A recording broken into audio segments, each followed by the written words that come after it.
Hello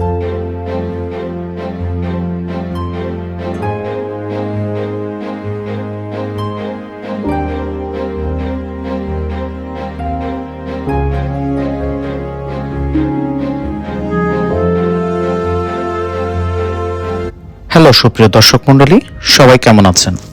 2024 সালকে বিদায় জানিয়ে 2025 সালের শুভ নববর্ষ বা হ্যাপি নিউ ইয়ার জানিয়ে আজকের ছোট্ট একটি ব্লগ শুরু করছি।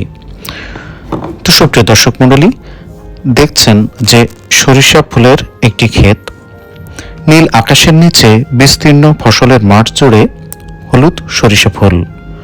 সকালের সূর্যের কিরণ প্রতিফলিত হবার সঙ্গে সঙ্গেই সরিষা ফুলের সমারোহে হেসে ওঠে চারিদিকে। মধু সংগ্রহে ব্যস্ত ঠিক মৌমাছিরা। পড়ন্ত বিকালের মিষ্টি রোদে সরিষা ফুলগুলো যেন বাতাসে দোল খেতে থাকে। ফুলগুলো তাদের কলিভেদ করে সুবাস ছড়িয়ে দিচ্ছে তার চারিদিকে। এজন্য প্রকৃতির এক অপার সৌন্দর্যের লীলাভূমি। এটি দেখতে দেখতে হঠাৎ আমি থমকে গেলাম। আমি যাচ্ছিলাম একটি জায়গাতে, তবে সেটি দেখতে দেখতে হঠাৎ আমি থমকে যাই। ভাবলাম যে আপনাদের সাথে এই প্রকৃতির যে সৌন্দর্যটি সেটি আপনাদের সাথে একটু শেয়ার করা যাক। সরেজমিনে সরিষার জমিতে গিয়ে দেখা যায় ফুলের সৌন্দর্য। উপভোগ করতে গিয়ে দেখি সরিষা মাঠ জুড়ে ভিড় করেছেন বিভিন্ন স্থান থেকে আসা বিভিন্ন বয়সের নারী পুরুষ শিশুসহ বিভিন্ন বিনোদন প্রেমীরা। সারা বছর জুড়ে যারা ফটোগ্রাফি পাগল আছেন তারা এই মাসটা বা এই সময়টার জন্য অপেক্ষা করে থাকেন, কখন এই সরিষা মাঠ ঘুরে ঘুরে দেখবেন আর ছবি তুলবেন। আবার অনেকেই মোবাইল ফোনে সেলফি তুলতে ব্যস্ত ছিলেন। আমি যে রাস্তাটি দিয়ে যাচ্ছিলাম তার দুই পাশ জুড়েই এমন সুন্দর প্রকৃতির দৃশ্য ছিল।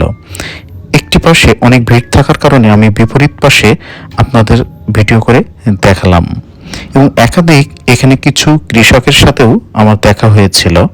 তবে তাদের সাথে কথা বলে জানা যায় যে এক সময় এখানে নাকি আরো ব্যাপক পরিসরে সরিষা ফুলের চাষ হতো, সেটি দিনে দিনে কমে আসছে বা এখন অনেকটা স্বল্প পরিসরে হচ্ছে। তবুও দেখুন কত বিস্তর পরিসরে এটি দেখা যাচ্ছে। আমাদের দেশের এই সরিষা কিন্তু অনেক প্রচুর পরিমাণে আগে হতো। এখন ধান চাষের পাশাপাশি এই সরিষার চাষ কিন্তু বেশ জনপ্রিয় আমাদের দেশে। আমাদের দেশে যেন কৃষকের দিন দিন ভাটা পড়েছে বা কমতি শুরু করেছে। তো এই সরিষা, আমরা যে সরিষার তেল খাই সেটি কিন্তু এইটি থেকেই সেটি উৎপন্ন হয়ে থাকে। তো আপনারা কারা কারা এই সরিষা ফুলের ছবি তুলেছেন অবশ্যই আমাকে কমেন্ট করে জানাবেন। যারা শহরের দিকে থাকেন তারা কিন্তু এই অপার সৌন্দর্য থেকে অনেকটাই বঞ্চিত, এবং যদি সেটির স্বাদ নিতেও চান তাহলে তাদেরকে সেক্ষেত্রে গ্রামের দিকে যেতে হয়। কিন্তু আমরা যারা গ্রামে থাকি, গ্রামে বসবাস করি, তারা কিন্তু এই সিজনটাতে হরহামেশাই এই প্রকৃতির অপরূপ লীলাভূমি বা প্রকৃতির যে অপার সৌন্দর্য সেটি কিন্তু দেখতে পাই। দেখুন এই ভিডিওটি কিন্তু ছবির মতোই সুন্দর লাগছে, এবং আপনার ফোনে বা ছবিতে আসলে কতটুকু দেখা যাচ্ছে আমি জুম করে দেখানোর চেষ্টা করতেছি।